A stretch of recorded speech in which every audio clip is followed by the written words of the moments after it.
पति को विदेश गए हुए महीनों गुजर गए थे और अब मुझसे अकेला नहीं रहा जाता था। मेरा दिल किसी को पाने के लिए बेचैन हो रहा था और मेरा जिस्म तड़प रहा था।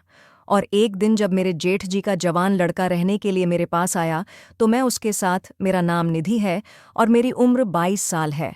अभी 6 महीने पहले ही मेरी शादी मनोज के साथ हुई थी, लेकिन शादी के कुछ दिन बाद ही मनोज की विदेश में नौकरी लग गई और वह मुझे तन्हा अकेला छोड़कर विदेश चले गए। लेकिन उन्होंने मुझे कहा कि बहुत ही जल्द मुझे भी आकर अपने पास ले जाएंगे। मेरे पति मुझसे बहुत ही प्यार करते थे। अभी उनकी मजबूरी थी, इसलिए उन्हें अकेले जाना पड़ा, नहीं तो वह मुझे अवश्य लेकर जाते।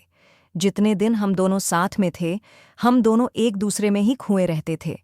संयुक्त परिवार होने के कारण भी मेरे पति मुझे प्यार करने के लिए समय निकाल ही लेते थे, लेकिन अब उन्हें गए हुए पूरे 1 महीने हो गए।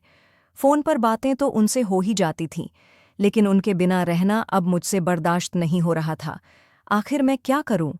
वह तो मैं एक जवान खूबसूरत औरत, मैं हर समय आईने के सामने बैठकर अपने आप को निहारा करती थी। दिन तो मेरे किसी तरह काम में गुजर जाते थे, लेकिन रात की तन्हाई मुझे अकेले में डस थी। मेरे लिए रात काटना मुश्किल हो जाता था। मेरे जज्बात मुझे नहीं संभाल रहे थे। मैं खूब मेकअप और श्रृंगार करके अपने घर के बालकोने में खड़ी रहती थी और रोड पर आने जाने वाले जवान लड़के को देखते रहती थी।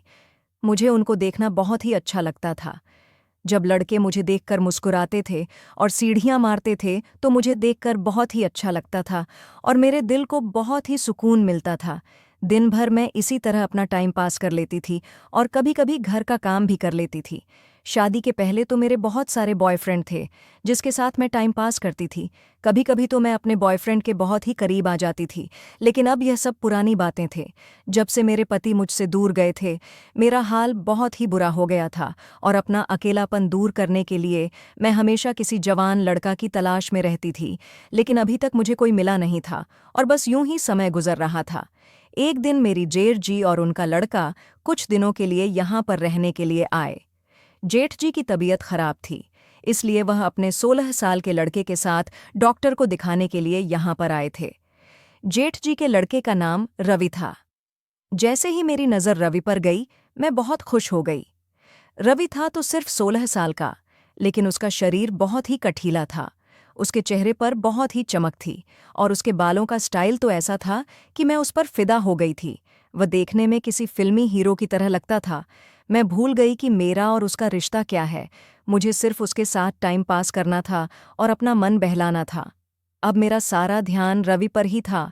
अब मैं बालकोनी में खड़ी नहीं होती थी और जब भी मुझे मौका मिलता था, मैं रवि के साथ बैठकर बातें करने लगती थी, उसके साथ हंसी मजाक करने लगती थी। लेकिन रवि हमेशा अपनी मर्यादा में रहता था।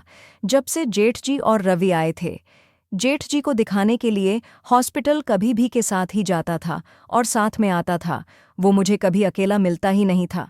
मैं उसे पूछ पूछ कर उसके लिए अच्छा अच्छा खाना बनाती थी और बहुत ही ढेर सारा मेकअप करके उसके करीब जाने की कोशिश करती थी, लेकिन रवि तो अपने में ही खोया रहता था। जब वह फ्री होता था, तब मैं उसे देखती थी। वह अपनी किताबें पढ़ता रहता था, जो कि वह साथ में लेकर आया था। अब रवि और जेठ जी के आए हुए यहाँ पर पूरे 1 सप्ताह हो गए थे, लेकिन अभी तक मुझे रवि को अपने करीब लाने का मौका नहीं मिला था। एक दिन सुबह के समय जेठ जी मॉर्निंग वॉक करने के लिए गए थे। रवि अकेले सोफे पर बैठकर पढ़ रहा था। मुझे यह अच्छा मौका लगा। मैंने 2 कप कॉफ़ी बनाई और उसके पास जाकर बैठ गई। मैं उसे बस देखे जा रही थी। रवि भी मुझे देखकर मुस्कुरा रहा था और फिर अपनी किताबें को भी देख रहा था। मैंने उसे कहा, क्या तुम केवल पढ़ाई ही करते हो? इसके बारे में कोई चीज़ नहीं सोचते? रवि मेरी आंखों में झांकने लगा और मुझसे बोला, मैं आपकी बात नहीं समझे। आप मुझसे क्या कहना चाहती हैं? अभी मेरी पढ़ाई लिखाई करने की उम्र है तो मैं पढ़ाई ही करूंगा ना। और मैं क्या करूंगा? फिर मैं बोली, पढ़ाई करनी तो अच्छी बात है, लेकिन इसके अलावा भी बहुत कुछ है जो कि इस उम्र में करना चाहिए। वह बस मेरी तरफ देखता रहा और कुछ नहीं बोला। फिर मैंने उससे कहा, क्या तुम्हारी कोई गर्लफ्रेंड है? वह मुझसे बोला, चाची मुझसे आप इस तरह की बातें ना करो, मुझे अच्छा नहीं लगता है। और यह कहकर रवि बुक उठाकर अपने कमरे में चला गया। मैं चुपचाप बस उसे जा देखती रही, लेकिन इतना तो मैं समझ गई थी, ये इतना जल्दी मानने वाला नहीं है। एक दिन दोपहर के समय जेजी की दवाई खाकर खाना खाकर छत के ऊपर कमरे में सोने के लिए चले गए। दवाई खाने के बाद 3 से 4 घंटा पहले वह उठा नहीं करते थे। अब मेरे पास मौका अच्छा था। आज मैं फिर से रवि के कमरे में पहुंच गई तो मैंने देखा उस वक्त रवि मोबाइल पर गेम खेल रहा था। मैं उसके पास पहुंची, रवि को कहा, यह तुम क्या कर रहे हो? रवि बोला, पढ़ते पढ़ते बोर हो जाता हूँ, तब थोड़ा टाइम पास के लिए गेम खेल लेता हूँ।